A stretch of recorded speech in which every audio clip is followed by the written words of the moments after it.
Welcome dear students. आईना समाज सेवा हेल्पलाइन के ऑनलाइन पोर्टल पर आप सभी का स्वागत है। जैसा कि आप सभी को पता है, हम 45 डेज का एक क्रैश कोर्स चला रहे हैं जिसमें कि मैं आपको साइंस पढ़ाने वाला हूं। अब साइंस पढ़ने से पहले हम ये देख लेते हैं कि उसमें यूनिट वाइज साइंस का वेटेज कितना है, कौन सी यूनिट का वेटेज ज्यादा है, कौन सी यूनिट से मार्क्स ज्यादा आ रहे हैं, ठीक है, किस यूनिट से क्वेश्चन ज्यादा आ रहे हैं, किस यूनिट से कम आ रहे हैं। ओके, उस हिसाब से आप अपनी स्टडी को प्लान करिए। सबसे पहले हम देख लेते हैं कि इसमें 5 यूनिट्स है। केमिस्ट्री की 1 यूनिट है, बायोलॉजी की 1 यूनिट है, फिजिक्स की 2 यूनिट देखने को मिलेगी और एक नेचुरल रिसोर्सेज जो अलग से यूनिट है। ओके, सबसे पहले हम देख रहे हैं केमिस्ट्री। केमिस्ट्री में आपका जो फर्स्ट यूनिट है, chemical substances nature and behaviour, 25 marks का है। इसमें 4 चैप्टर्स हैं। आगे हम देखेंगे कौन कौन से चैप्टर्स हैं। ओके, वर्ल्ड ऑफ लिविंग जो बायोलॉजी वाला पार्ट है, इसमें भी 4 चैप्टर है, ये भी 25 मार्क्स का है। ओके, देन कम आपका आता है नेचुरल फेनोमेना, वो 12 मार्क्स का है। इफेक्ट्स ऑफ करंट जो कि 13 मार्क्स का है, और एक आता है नेचुरल रिसोर्सेज। ये कुल मिला के आपके 80 मार्क्स कवर करते हैं। ठीक है, अब इसमें ये देखिए कि हम ये देख लेते हैं कि हर एक यूनिट में कितने चैप्टर्स है और कौन से चैप्टर का वेटेज ज्यादा है। सबसे पहले चैप्टर है हमारा केमिकल रिएक्शंस। ओके, उसमें ये आता है 6 मार्क्स का। एसिड बेसिस एंड सॉल्ट जो कि 3 मार्क्स का है। मेटल्स एंड नॉन मेटल्स जो कि 10 मार्क्स का है। और लास्ट वाला है कार्बन एंड कंपाउंड्स जो कि 6 मार्क्स का है।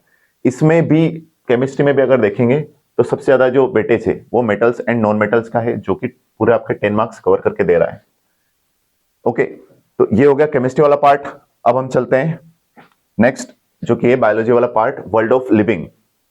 इसमें भी 4 चैप्टर्स हैं केमिस्ट्री के जैसे, इसमें 4 चैप्टर्स हैं। ठीक है, सबसे पहले लाइफ प्रोसेस, फिर कंट्रोल एंड कोऑर्डिनेशन, उसके बाद हाउ डू ऑर्गेनिज्म रिप्रोड्यूस, और उसके बाद आता है हेरिडिटी एंड एवोल्यूशन।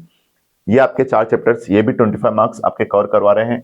इसमें जो हाईएस्ट स्कोरिंग मार्क्स है वो लाइफ प्रोसेस वाले चैप्टर में से आ रहे हैं।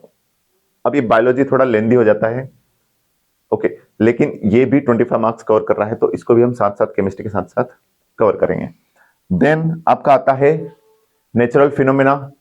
उसमें 2 चैप्टर है, एक लाइट है, रिफ्लेक्शन और रिफ्लेक्शन 2 पार्ट है उसके, वो पढ़ेंगे। और एक आता है ह्यूमन आई, द ह्यूमन आई, जो लेंस है उसकी वर्किंग कैसी है वो देखेंगे। ठीक, पहला चैप्टर जो है लाइट रिफ्लेक्शन एंड रिफ्लेक्शन, वो 10 मार्क्स का है। एक ही चैप्टर आपका 10 मार्क्स देके जा रहा है। ये फिजिक्स वाला पार्ट है। Okay, then the human eye 2 marks का है। ऐसे इस यूनिट में से जो 3rd यूनिट है आपकी, ऐसे 12 मार्क्स इससे कवर हो रहे हैं। उसके बाद आता है आपका इफेक्ट्स ऑफ करंट। इलेक्ट्रिसिटी है और मैग्नेटिक इफेक्ट ऑफ करंट है। अब इलेक्ट्रिसिटी जैसे हम इसको डिटेल में देखें तो इलेक्ट्रिसिटी में हम क्या पढ़ेंगे, इलेक्ट्रिक करंट पढ़ेंगे, पोटेंशियल डिफरेंस पढ़ेंगे, ओके, ओम्स लॉ पढ़ेंगे, मैग्नेटिक इफेक्ट ऑफ करंट पढ़ेंगे। तो ये दोनों चैप्टर्स भी 7 और 6 मार्क्स के, टोटल इस यूनिट में से आपके 13 मार्क्स कवर हो रहे हैं। ओके, देन आपका लास्ट जो यूनिट है नेचुरल रिसोर्सेज, इसमें से हम एक ही चैप्टर है और इन्वायरमेंट, वो 5 मार्क्स का है। बिल्कुल ही सिंपल सा चैप्टर है ना, कुछ ज्यादा इसमें पढ़ने की जरूरत नहीं है। तो ये था आपका चैप्टर वाइज वेटेज पूरे साइंस का, क्लास 10 साइंस का पूरा चैप्टर वाइज वेटेज था। अब हम इसको स्टार्ट करते हैं नेक्स्ट लेक्चर से। आपको हम स्टार्ट कर रहे हैं केमिस्ट्री से। केमिस्ट्री में सबसे पहला चैप्टर केमिकल रिएक्शंस, वहां से स्टार्ट करने वाले हैं। तो बने रहिए हमारे चैनल के साथ। Thank you.